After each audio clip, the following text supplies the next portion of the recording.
Sa makulay na mundo ng Philippine entertainment, lalo na sa comedy bars, tumatak ang pangalang Michelle O. Bombshell. Isang matalino, matapang at kakaibang komedyante na nag-iwan ng pamana ng halakhak at inspirasyon kahit sa kanyang pagpanaw. Si Michelle ay isang storyteller, satirist, at tahimik na impluwensya sa likod ng maraming halakhak. Isang pamana ng aliw at talento na mananatili kahit sa kanyang pagpanaw. The Philippines Showbiz List presents The Life and Legacy of Michelle O. Bombshell. The wit behind the persona. Sa likod ng entablado at makulay na ilaw, ang gay impersonator at stand-up comedian na si Michelle O. Bombshell o kilala rin bilang Ador ay ipinanganak bilang Roderick Contapay. Hindi man gaanong nailantad sa publiko ang kanyang personal na buhay, malinaw sa mga nakatrabaho niya na isa siyang pribadong individual. Hinubog ni Michelle ang kanyang talento sa loob ng University of the Philippines, partikular sa UP sa Mascom o samahan ng mga mag-aaral sa komunikasyon. Dito nagsimulang umusbong ang kanyang unique style. Isa sa mga pinakasikat na stage na kanyang kinabibilangan ay ang musical comedy variety show na Live Aids o ang istoryang dinevelop ng sa Mascom. Dito tumatak si Michelle sa kanyang kahanga-hangang husay sa monologue. Hindi lamang siya nagpapatawa, siya ay nagkukwento, nagko-comment at nag-e-expose ng mga katotohanang kadalasang itinatago sa likod ng humor. Naalala siya ng marami sa kanyang pagtatanghal kasama ang kapatid ni Lea Salonga na si G. Salonga. Kasama rin niya sa organisasyon si Tuesday Vargas. Mula sa university stage, natural na dumaloy ang kanyang talento patungo sa mas malawak na audience. Nakilala si Michelle bilang isang gay impersonator, partikular sa kanyang pag-impersonate kay former US First Lady Michelle Obama, na nagbigay sa kanya ng natatanging identity sa comedy scene. Higit pa sa impersonation, nakilala si Michelle sa kanyang talino sa pagsusulat at paglikha ng skits na humubog sa modern Filipino comedy bar scene. Madalas ding mapanood sa telebisyon si Michelle kung saan ipinamalas niya ang kanyang versatility bilang isang entertainer. Tumatak ang mga palabas niya sa comedy variety shows ng GMA7 na Comedy Bar, Laugh Camera Action at Sunday Pinasaya. Napanood din siya sa Kapuso Primetime series na Diva noong 2010. Nasilayan din si Michelle sa big screen tulad ng 2009 movie na Wapakman at nagbida sa pelikulang My Amiga Girl noong 2012. Naging bahagi rin si Michelle ng Philippine Entertainment Portal nang maging host siya kasama si AJ Tamiza sa dating online show na Pep Comedy Hour, The Marie and Tess Show. Noong October 2025, muli siyang nasilayan ng publiko bilang kalahok sa ABS-CBN weekend game show na Rainbow Rumble. Kamakailan lamang lumabas siya sa isang episode ng game show na Family Feud. Celebrities mourn Michelle's death. Sa loob ng maraming taon, nanatiling aktibo si Michelle sa mga comedy bar, kung saan siya nakabuo ng isang loyal and steadfast followers sa pamamagitan ng kanyang unique performances. Ngunit dumating ang sandaling kailangang magpaalam.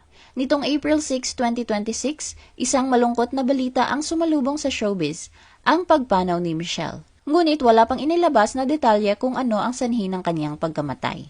Nang kumalat ang balita ng pagpanaw ni Michelle, agad itong nagdulot ng maraming reaksyon mula sa mga kapwa-artista at kaibigan sa showbiz at comedy scene. Marami ang nagbahagi ng pasasalamat at alaala, patunay kung gaano siya kahalaga bilang performer, mentor at kaibigan. Nagbahagi ng emotional message si Tuesday Vargas para kay Michelle.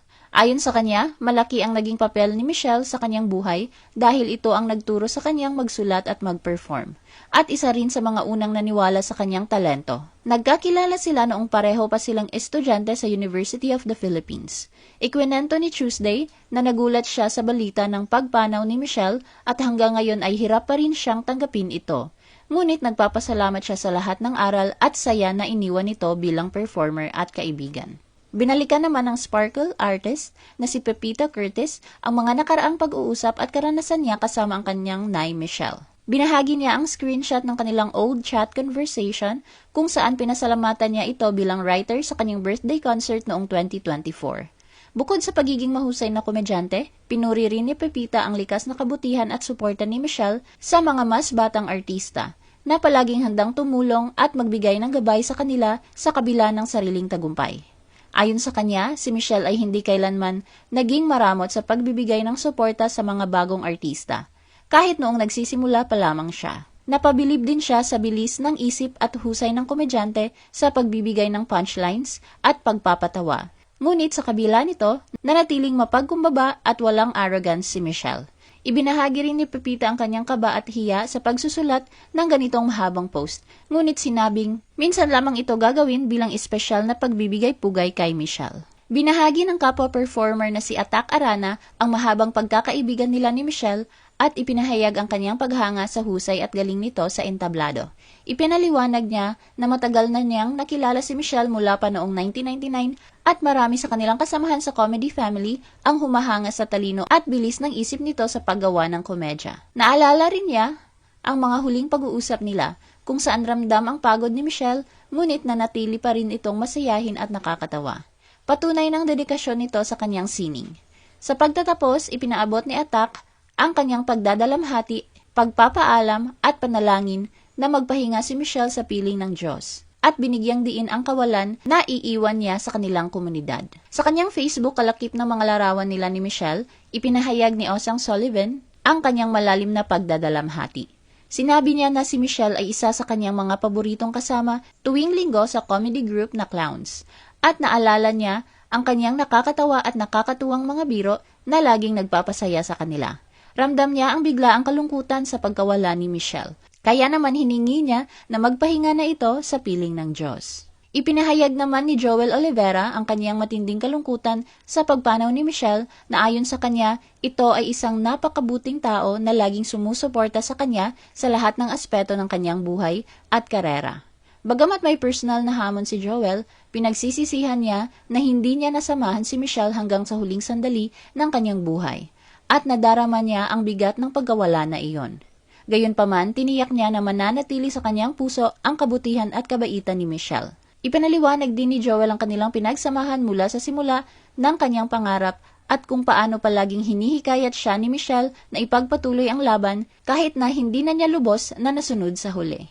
Sa kanyang Facebook, inilahad ni Robert Cannon ang kanyang pasasalamat at pagdadalamhati at sinabing si Michelle ay isa sa mga unang taong naniwala sa kanyang kakayahan. Hindi lamang bilang performer, kundi pati na rin sa kanyang personal na negosyo. Ramdam din ang malalim na kalungkutan ng stand-up comedian na si Alexa Dionesa sa pagpanaw ni Michelle. Kalakip ng mga throwback photos nila ni Michelle, ayon kay Alexa, labis siyang nagulat nang malaman ang balita sa Facebook at agad niyang naalala ang kahusayan ni Michelle bilang komedyante.